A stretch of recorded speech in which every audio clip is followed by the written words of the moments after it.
कृष्णात् परं किमपि तत्त्वमहं न जाने। श्रुतिस्मृतिपुराणानाम् आलयं करुणालयम् नमामि भगवत्पादं शङ्करं लोकशङ्करः। कृते श्रीगणकाचार्यः त्रेतायां मुद्गलो मुनि द्वापारे भृगुव्यासौ च कलौ तु शङ्करस्मृतम्।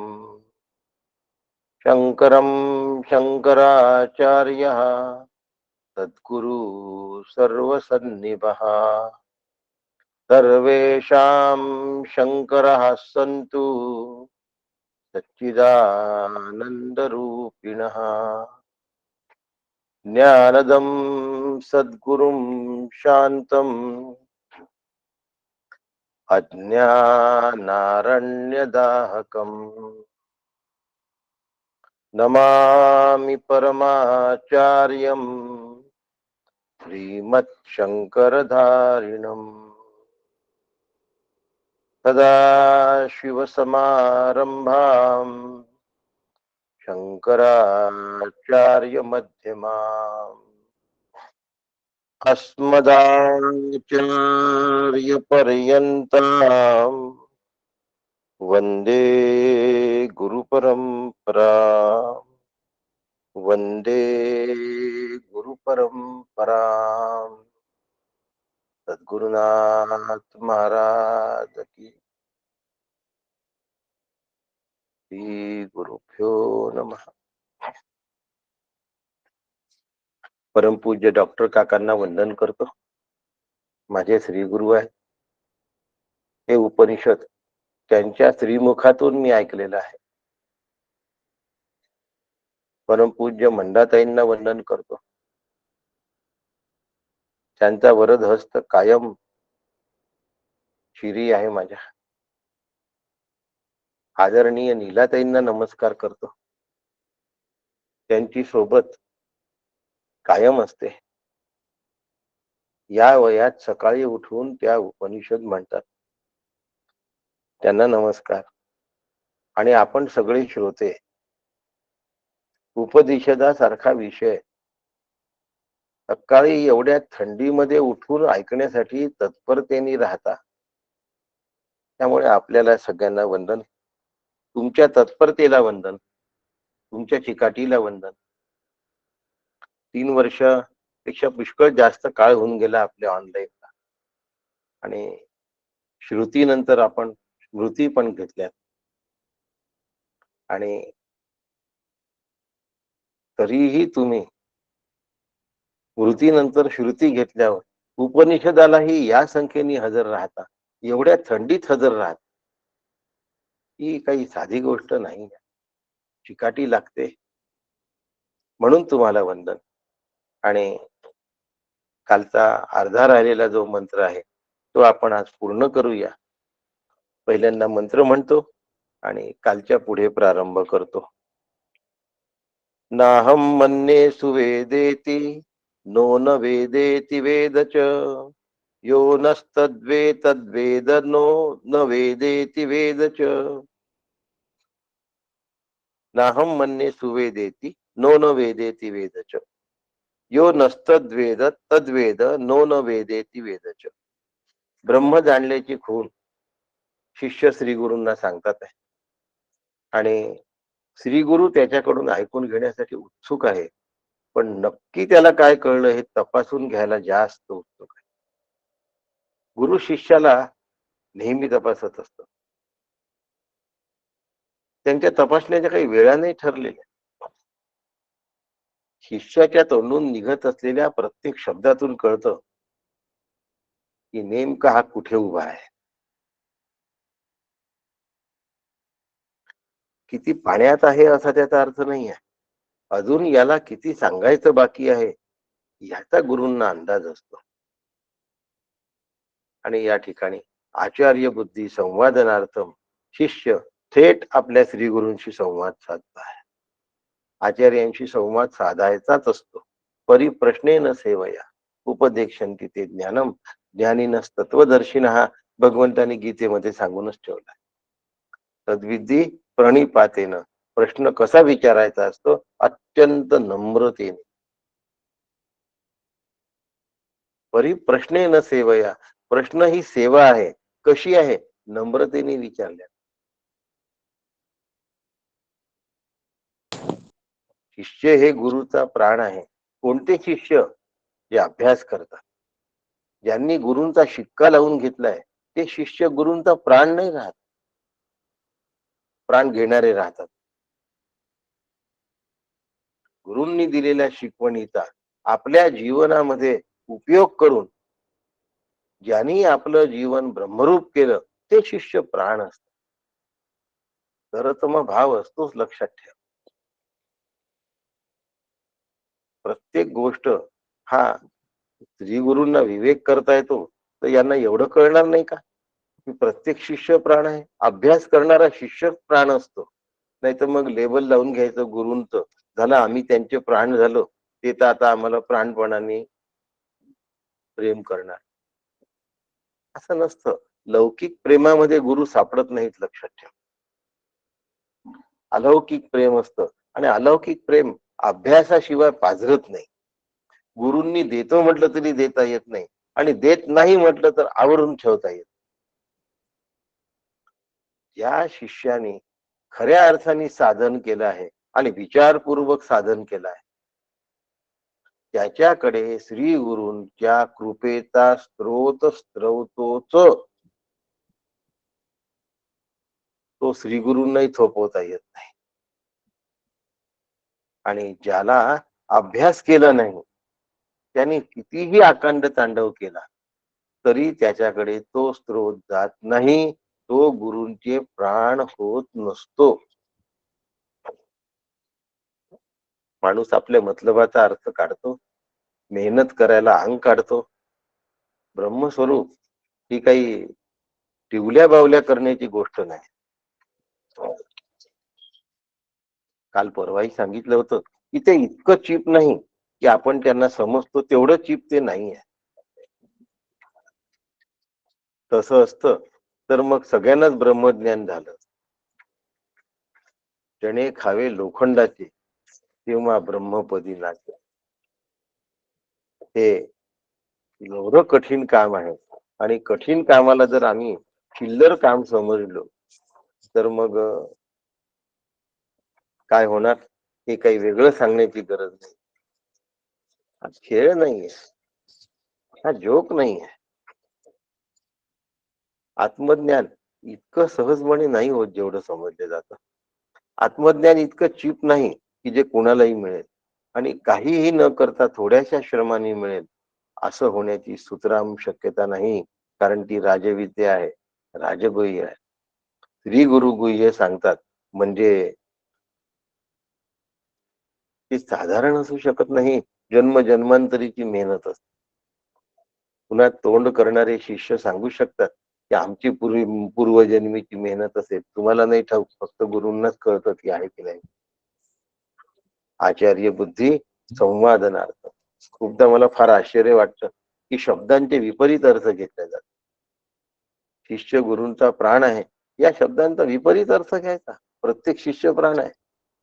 अभ्यास करा आणि मग माझ्याशिवाय त्यांना करमू शकत नाही ही तुमच्या अभ्यासात ताकद निर्माण करा. नाही गुरु धावून येणार तर काय सांगू तुम्हाला.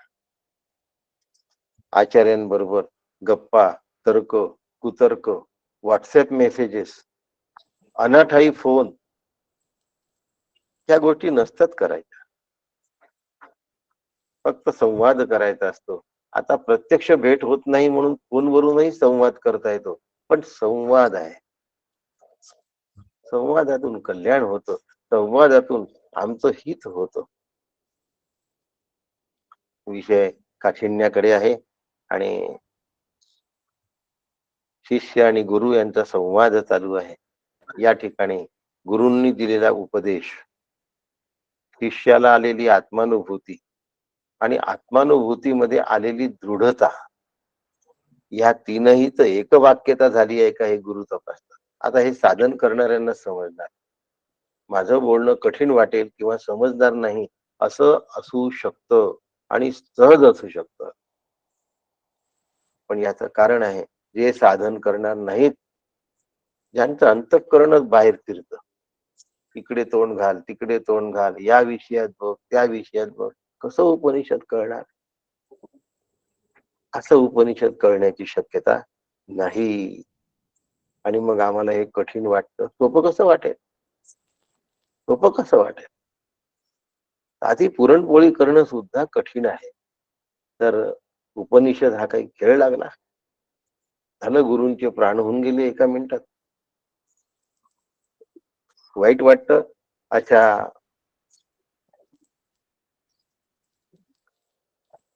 खोकल्या विचारांनी शिष्य ज्यावेळेला भरला असतो त्यावेळेला. वाक्यभाष्य, उपदेश, आत्मानुभूती आणि आत्मनिश्चय यावर आचार्यांनी वाक्यभाष्य केलंय आणि याच्यावर आचार्यांनी पदभाष्य पण केलं. आता उपदेश, आत्मानुभूती आणि आत्मनिश्चय यांची एकवाक्यता याच्यामध्ये आहे.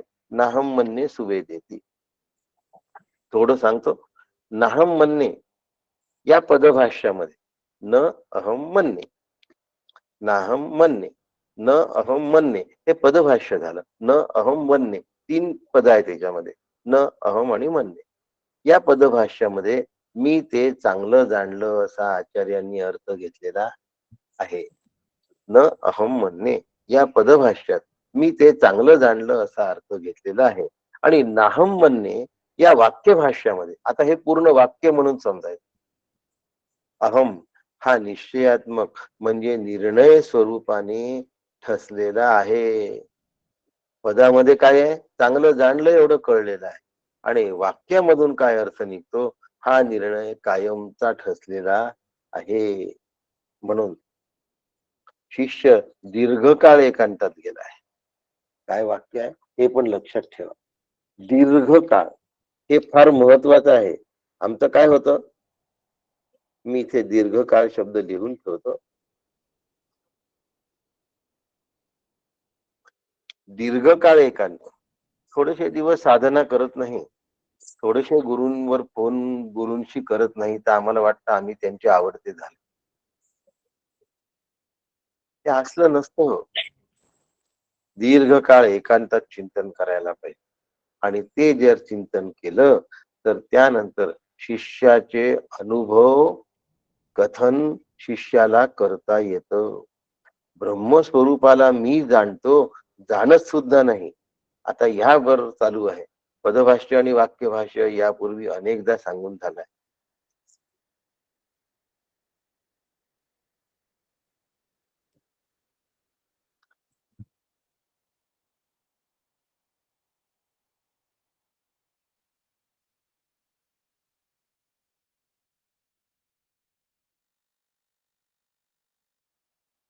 पुरणपोळी छान लागते. पुरणपोळी एक पद, छान दुसरं पद, लागते तिसरं पद. क्रियापद जे आहे ते तिसरं पद झालं. पुरणपोळी छान लागते. 3 पदाचा अर्थ असा आहे की पुरणपोळी चांगली आहे. आता या 3 पद मिळून एक वाक्य तयार केलं. पुरणपोळी छान लागते म्हणजे मला पुरणपोळी आवडली. वाक्यभाष्याचा अर्थ काय आहे? मला पुरणपोळी आवडली. पदभाष्याचा अर्थ काय आहे? पुरणपोळी छान आहे. 2 मध्ये एवढा फरक पडतो. म्हणून केनोपनिषदातले हे जे बारकावे आहे, यात पदभाष्याचे अर्थ आणि वाक्यभाष्याचे अर्थ भगवत पूज्यपाद श्रीमद आद्य शंकराचार्यांनी काढले. ते फार मोलाचे आहेत. कुठल्याच उपनिषदात नाही दुसरे. म्हणून ब्रह्मस्वरूपाला मी जाणतो आणि ब्रह्मस्वरूपाला मी जाणत सुद्धा नाही. म्हणजे ब्रह्मस्वरूप मी जाणले हे विपरीत बुद्धीचं ज्ञान आहे. आणि ब्रह्मस्वरूप मी जाणले हा माझा व्यर्थ निश्चय आहे. आता ब्रह्मस्वरूप मी जाणले ही विपरीत बुद्धी कशी? या प्रश्नाचा पण आपण अर्थ काढूया. काकांनी त्याच्यावर ओवी दिली आहे, आचार्यांनी भाष्य दिले आहे. भाष्य आणि ओवीचा अर्थ एकच आहे. परी मना दे जागे होता, वाक्य आपुले स्मरता, अनुभव जो आला चित्ता, कळले तेची. ब्रह्मस्वरूप मी जाणलं आहे याचा अर्थ मला ब्रह्मस्वरूप कळलेलं आहे. मी वेगळा झालो, ब्रह्मस्वरूप वेगळं झालं आणि या दोन मध्ये ब्रह्मस्वरूप कळणं ही क्रिया झाली. म्हणजे अंतःकरणाला काय झालं, ब्रह्मस्वरूपाचा अनुभव आला. हा परोक्ष ज्ञानाचा, अपरोक्षत्वाचा भाग नाही आहे. आणि मग आता शिष्य सांगतो आहे, गुरूंची आज्ञा पाळतो आहे, की गुरूंच्या आदेशानुसार एकांतात जाऊन दीर्घकाळ आत्मविचार केला. किती आत्मविचार केला? दीर्घकाळ आत्मविचार केला. थोडे दिवस नाही केला त्याने, दीर्घकाळ आत्मविचार केला. आणि ह्या दीर्घकाळ आत्मविचारात नंतर तो निर्णयावर आला. काय निर्णयावर आला? आत्ममीमांसा, चिकित्सा, सूक्ष्म आत्मचिंतन. आणि तो म्हणतो, कळले जो म्हणावे ते बुद्ध्याधिके व्हावे, ते जडची असे आगवे कळे कैसे. शिष्य म्हणतोय, मला जे कळलं होतं गुरुदेवा, ते बुद्धीनी कळलं होतं. बुद्धी जड असल्यामुळे ते कळणं सुद्धा जड आहे, आणि जे कळणं जड आहे ते आत्मा असू शकत नाही. आता ब्रह्म कळलं म्हटलं तर ब्रह्म विदित आहे, मनाला कळलं आहे. 169वी काकांची ओवी बघा. मनादी जागे होता, वाक्य आपुले स्मरता, अनुभव तो आला चित्ता, कळले तेची. दोन्ही अचेतन जडाकडून जाणल्या गेल्यामुळे ते कळलं असलं तरीही जाणल्या गेलेलं नाही. म्हणजे परोक्षत्वाने कळलं आहे आणि अपरोक्षत्वाने कळायचं आहे. काल आदरणीय माधुरीताई जोशी बुलढाणा यांचा फोन आला. या विषयावर त्यांनी चर्चा केली आणि फार सुंदर निष्कर्ष निघाला. आणि हाच निष्कर्ष निघाला की आत्ता शिष्याला जे कळतं असं वाटतं ते परोक्षत्वानी आहे, आणि परोक्षत्वानी जे कळतं ते ब्रह्मस्वरूप असू शकत नाही. आणि ब्रह्मस्वरूप जेव्हा अपरोक्षत्वानी कळतं तेव्हा ते कळलं म्हणू शकत नाही. कारण त्यातला जो प्रमाता आहे, त्यातला जो ज्ञाता आहे, तो हरवून गेलेला आहे. त्याच्यामुळे अपरोक्षत्वानी कळतं तेव्हा ते कळलं म्हणता येत नाही. आणि परोक्षत्वानी कळलं म्हटलं तर ते कळलेलं नाही. म्हणून मला ब्रह्मस्वरूप, मी ब्रह्मस्वरूप मला कळलं, पण मी ते जाणलं नाही, अशी भाषा याच्यात वापरावी लागते. आता जाणल्या गेल्याने ते कळलं, पण अजून जाणलेलं नाही, हे एकांत श्रवणातून शिष्याच्या लक्षात आलं. कसा असतो हो एकांत? एकांत हा आपल्या जीवनातला सगळ्यात मोठा लाभ आहे. एकांतासारखा फायदा जीवनामध्ये दुसरा कुठलाही नाही. मला एकांत मिळणं म्हणजे माझं प्रारब्ध अत्यंत काय आहे, अनुकूल आहे असा त्याचा अर्थ करा. एकांताची जी संधी असते त्याला सुवर्ण संधी समजा, आणि तिचा उपयोग करून घेतला तर जन्म सफल झाल्याशिवाय राहत नाही. म्हणून नारद भक्ती सूत्रात सूत्र आहे, भक्त्या एकांतीनो मुख्य. भक्ताच्या जीवनात अत्यंत महत्वाची जर काय गोष्ट असेल तर एकांत आहे. मग ज्ञानाच्या जीवनात महत्वाची गोष्ट एकांतच आहे.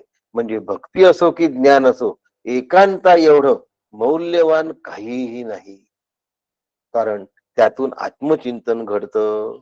समर्थ म्हणतात, जयास एकांत मानवला. खूप जण मला विचारतात, ओ तुम्ही मुरगुड पर्यंत जाता, आम्हाला 28 तास लागतात. यवतमाळ वरून मुरगुडला जायला आम्हाला 28 तास लागतात. 24 तास तर ट्रेनलाच लागतात.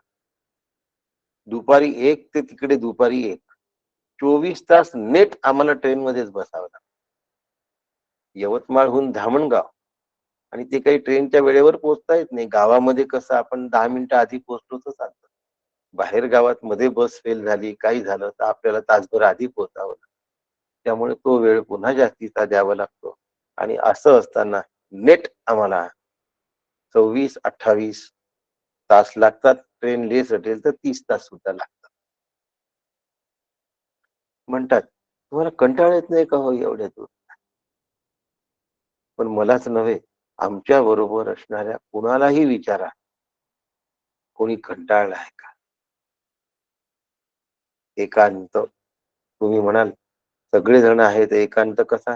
या विषयाशिवाय दुसऱ्या विषयावर चर्चा झालेली नाही. गप्पा-टप्पा झालेल्या नाही. 28 तास इतके वर्ष सगळ्या शिबिरांना गेलो. दुसरा विषय चर्चेला नाही. पुराव्यादाखल एवढी सगळी मंडळी आहेत तुमच्या बरोबर. कोणालाही विचारा.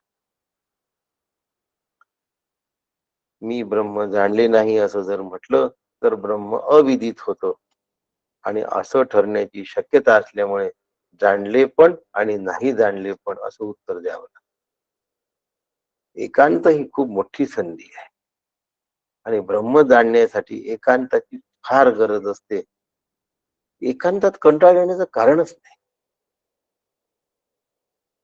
परवा बुलढाण्याला गेलो होतो. ते म्हणले, "तुम्ही एकटेच आहात, मी सोबत येऊ का तुमच्या?" म्हणलं, "नको मला जास्त बरं वाटेल जर मी एकटा राहिलो." नाही म्हणे, "खरंच पूर्ण वेळ तुम्ही एकटे राहाल तर कसं होईल?" प्रेमाने चौकशी केली बरं का अभिजित महाराजांनी. परंतु मी म्हटलं, "मला आनंदच द्यायचा असेल तर एकांतातच राहू द्या. बस जेवणापुरता भेटूया आपण. बाकी मी माझा राहतो." आणि मला राहायला मिळालं तसं. त्यांनी तशी व्यवस्था केली निवांत. एकांत मानवला पाहिजे. एकांत खाता उपयोगी नाही. एकांत भेसूर वाटता उपयोगी नाही. काय होतं? पुढे-पुढे मुलं आणि सुना, मुलगी आणि जावई आपापल्या नोकरी धंद्यावर निघून गेलेले असतात आणि मग घरामध्ये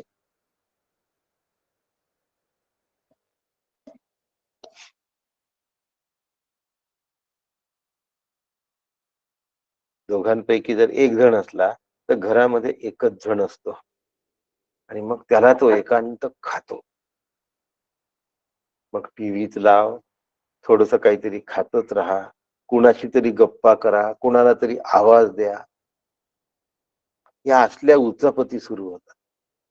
नाही तर या WhatsApp चॅनलवर काय चालू आहे, त्या WhatsAppवर काय चालू आहे, इथे ऑनलाईन काय चालू आहे, तिथे ऑनलाईन काय चालू आहे.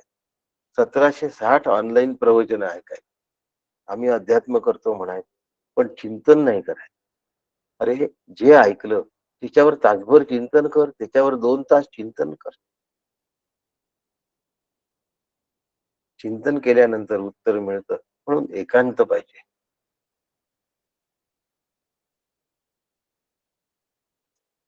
एकांती ज्याला मिळतो तो भाग्यवान असतो. त्यापेक्षा एकांत ज्याला मानवतो तो महाभाग्यवान. एकांत मानवला पाहिजे. नाहीतर मग किती वाजता चालले, किती वाजता येणार, मग ते सुरू झालं. आता येतील अर्धा तास राहिला, आता येतील 15 मिनिटं राहिला. हा असला एकांत नाही. मी जयाचे मी म्हणे, कुटस्थ चेतना मी जाणे, तेची ब्रह्म ते लक्षणे भागत त्यागे. ब्रह्मस्वरूप मी चांगल्या प्रकारे जाणलं असं मी मानित नाही. एकांतातून बाहेर आल्यानंतर आता शिष्य दीर्घकाळ एकांतातून बाहेर आल्यावर सांगतोय, ब्रह्मस्वरूप मी चांगल्या प्रकारे जाणले असे मी मानित नाही. ब्रह्मस्वरूप मी जाणले नाही असेही मी मानित नाही. म्हणून जरी गुरुदेवा जो मजला दिजला चकवा, तरी कृपे आपुले कृपाळू वा न ढळे मी. 172 नंबरची ओवी आहे आणि त्याच्यात काका म्हणतात, आपण माझी परीक्षा पाहण्यासाठी मला चकविण्याचा प्रयत्न केला असला तरी आपल्याच कृपेने झालेल्या माझ्या निश्चयात फरक पडत नाही. तरी कृपे आपुले कृपाळुआ न ढळे मी.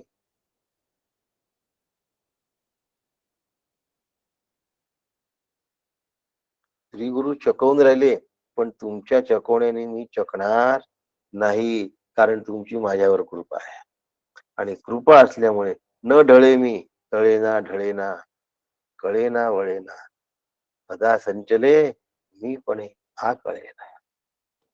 बघा, समर्थ जे बोलतात आहे उपनिषद तेच सांगताय. म्हणून मनाच्या श्लोकाचं खरं नाव मनोपनिषद आहे. मनाच्या श्लोकाचं खरं नाव मनोपनिषद आहे. समर्थांचं मनोपनिषद, समर्थांचा दासबोध आणि समर्थांची आत्माराम ही प्रस्थानत्रयी महत्वाची आहे. एवढ्या प्रस्थानत्रयीचा अभ्यास केला, जीवन सफल झालं. हरिपाठ, ज्ञानेश्वरी, अमृतानुभव एवढ्या प्रस्थानत्रयीचा अभ्यास केला, जीवन सफल झालं. भगवद्गीता, उपनिषद आणि ब्रह्मसूत्र एवढ्या प्रस्थानत्रयीचा अभ्यास केला, जीवन सफल झालं. फक्त 3 गोष्टींचा अभ्यास करायचा. तरी कृपे आपले कृपाळू आहात. श्री गुरु चकवा देतात आहे आणि हा श्री गुरूंना कृपाळू म्हणतात. फरक बघा. तुम्ही काय युक्त्या करता, तुम्ही मला फसवून राहिले वगैरे असं नाही म्हणत आहे तो. तरी कृपे आपुले कृपाळू आहात. तुमच्या कृपेने न ढळे मी.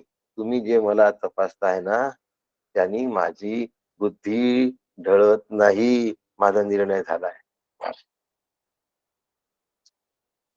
कोणत्या प्रकारे मानतोस? आपण आता पदभाष्य आणि वाक्यभाष्य यांचा एकत्रित विचार करतोय, लक्षात ठेवा. आणि तेवढंच आहे. नाहम वंदे ब्रह्म नो न वेदेती वेदाच, तेवढंच वाक्य आहे. कोणत्या प्रकारे मानतोस? वेदच, चकार वापरल्याने दोन्ही अर्थ होतात. मी ब्रह्मस्वरूप जाणले सुद्धा आणि ब्रह्मस्वरूप मी जाणले नाही सुद्धा.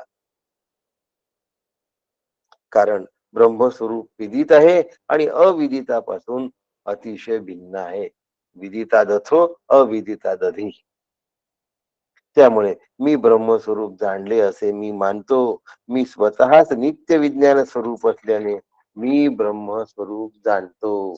आता स्वतः नित्य ज्ञान स्वरूप, ब्रह्मस्वरूप, विज्ञान स्वरूप असल्याने मी प्रत्यगात्म स्वरूपाने ब्रह्म जाणतो. म्हणजे ते मी आहे अशा पद्धतीने ब्रह्म जाण. एकांतात जाऊन आत्मविचार, आत्ममीमांसा याला यथार्थ विचार केला, संशय विपर्यय रहित विचार केला, सम्यक विचार केला, निश्चयात्मक विचार केला आणि ब्रह्माची प्रत्यगात्म स्वरूपाने अनुभूती आली. ते मी आहे याला प्रत्यगात्म अनुभूती असं म्हणतात. प्रत्यक आत्मानुभूती. प्रत्यक म्हणजे प्रत्यक्ष. पण इथे प्रत्यक्ष म्हणजे ही चष्म्याची केस मी प्रत्यक्ष डोळ्यांनी पाहतो असा जो व्यवहारात अर्थ आहे, परमार्थात असा अर्थ नाही. परमार्थात ते मी आहे असा अर्थ आहे. ब्रह्मस्वरूप जाणतो का बरं असा अर्थ आहे? ते मी जाणतो. इथे ही चष्म्याची केस मी जाणतो. तुम्ही पण पाहून राहिले, तुम्ही म्हणू शकता मी जाणतो, कारण मोबाईलवर तुम्ही बघता, व्हिडिओवर. आता ही केस तुम्हाला काळ्या रंगाची दिसते आहे आणि बघणारे तुम्ही आहात. म्हणजे केस एक गोष्ट झाली, बघणारे तुम्ही आणि केसचं दर्शन तिसरं, म्हणजे त्रिपुटी आली.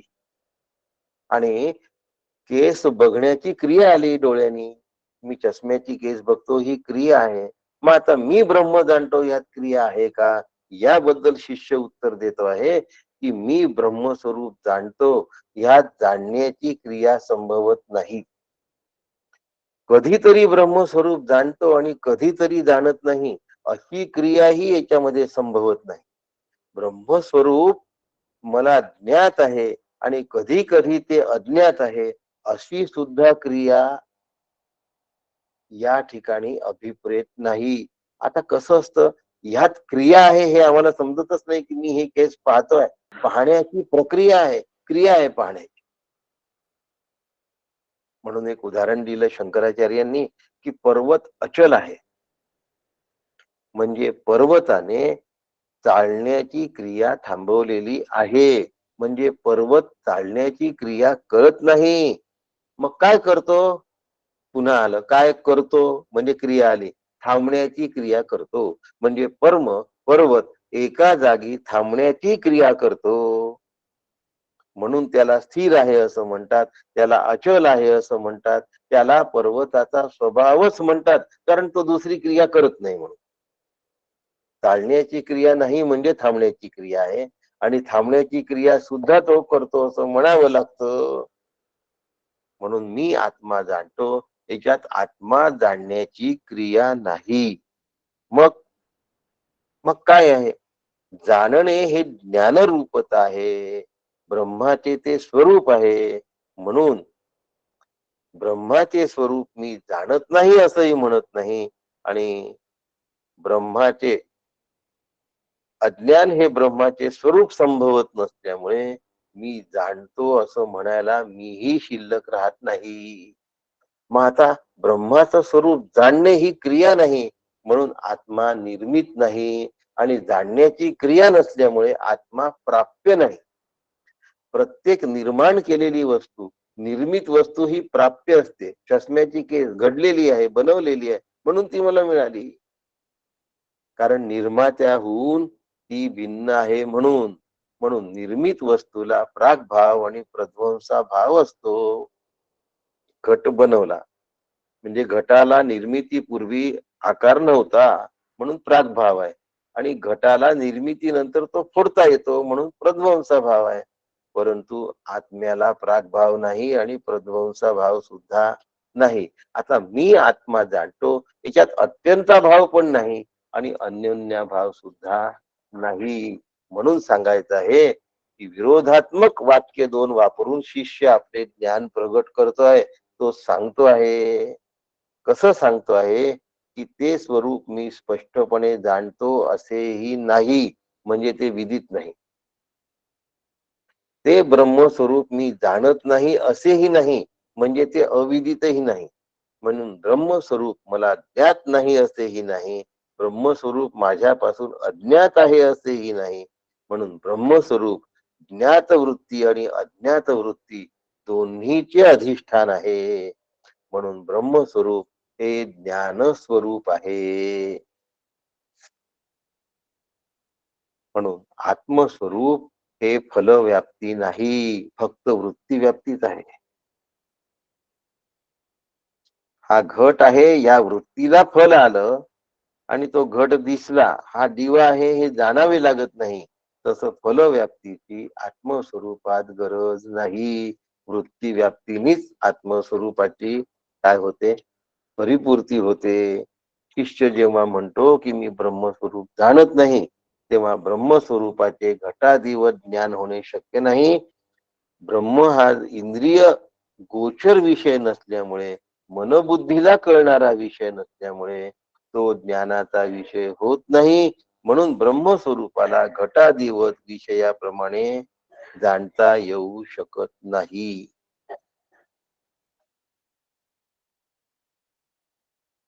आता शिष्याने जाणलंच नाही असं म्हटलं तर शिष्य अज्ञानी ठरेल, आणि ब्रह्मस्वरूप नाही असा पण अर्थ निघेल. म्हणून या दोन्हीचं खंडन करून शिष्य म्हणतो, मी ब्रह्मस्वरूप जाणत नाही असे नाही, आणि मी ब्रह्मस्वरूप जाणतो असेही नाही. मी आणि ब्रह्म या दोन भिन्न गोष्टी नसून मी स्वतःच ब्रह्मस्वरूप आहे. या अभेद ज्ञानाने जाणतो. हे जाणणे ही क्रिया नाही आहे, या जाणणे मध्ये होणे असा. मला माहिती आहे आजचा विषय कठीण आहे, याला दुसरे उदाहरण नाही. ब्रह्मस्वरूप जाणणारा ब्रह्मरूप होत असल्यामुळे, दुसरा शिल्लक नसल्यामुळे द्वैत असतं तर उदाहरण देता आले असते. हे अद्वैत असल्यामुळे अद्वैतात दुसरं उदाहरण कसं चालेल? दुसरं शब्दच अद्वैताला मोडतो. म्हणून ब्रह्मविद ब्रह्मैव भवती, ब्रह्मस्वरूप जाणणारा स्वतःच ब्रह्मस्वरूप होतो. श्री गुरु उपदेश देतात, तत्वमसी तू ब्रह्म आहेस, आणि शिष्य स्वानुभवातून सांगतो अहम ब्रह्मास्मी, मीच ब्रह्मस्वरूप आहे. आता कुठे आलं? श्रुती, श्री गुरु आणि स्वानुभव या तीन मध्ये एक वाक्यता आली. श्रुती म्हणजे शास्त्र प्रचिती, श्री गुरु म्हणजे गुरु प्रचिती, आणि स्वानुभव म्हणजे आत्मप्रचिती. या तीन मध्ये जराही फरक नाही. असं जेव्हा होतं तेव्हा ते यथार्थ ज्ञान असतं, तेव्हा ते सम्यक ज्ञान होतं, तेव्हा ते संशय विपर्यय रहित ज्ञान होतं. या प्रकारेच ब्रह्मज्ञान असतं. दुसऱ्या प्रकारे ब्रह्मज्ञान होऊ शकत नाही. म्हणून शिष्यानी दोन प्रकारचे उत्तर दिले. मी ब्रह्मस्वरूपाला जाणतो हे विशेष ज्ञान या दृष्टीने उत्तर दिलं. मीच ब्रह्मस्वरूप आहे हे यथार्थ आणि सम्यक ज्ञान या दृष्टीने उत्तर दिलं. मी ब्रह्मस्वरूप जाणत नाही, पण मी ब्रह्मस्वरूप आहे. शिष्याचे दोन्ही विधान, शिष्याचा अभिप्राय शास्त्र संमत आहे, युक्तिसंगत आहे, ब्रह्मज्ञानाच्या निश्चयार्थ अर्थाने केला आहे. म्हणून ब्रह्मज्ञानातील अन्य सर्व विपरीत मतांचा या ठिकाणी निषेध केलेला आहे. मला माहिती आहे की आजचा विषय कठीण आहे, म्हणून पुढचा श्लोकाला मी प्रारंभ करत नाही. पुढचा श्लोकाबद्दल काय निर्णय घ्यायचा हा मी उद्या तुम्हाला गीतेनंतर सांगेल. कारण आम्ही सोमवारपासून शिवगडच्या अभ्यास शिबिराला जातो गीता जयंती निमित्त. त्यामुळे उद्या सांगेन की आधीच केनोपनिषद आपण या ठिकाणी घेणार आहोत, रिले करणार आहोत की नाही, याचा निर्णय उद्या सकाळी होईल. उद्या भगवद्गीतेनंतर हे आम्ही अवश्य सांगू. आपल्या सगळ्यांना पुनश्च नमस्कार करतो. आजचा विषय एकांतात जाऊन अनेक वेळ दीर्घ चिंतन करा, म्हणजे मग तुम्हाला उत्तर सापडतील. दीर्घ चिंतनाशिवाय, एकांताशिवाय हे लवकर गळी उतरणार नाही, म्हणून दुर्लभ आहे. आपल्या सगळ्यांना वंदन करतो आणि पुनश्च राम कृष्ण हरी. रामकृष्ण रामकृष्ण हरी दादा. रामकृष्ण हरी काका. रामकृष्ण रामकृष्ण हरी काका. रामकृष्ण.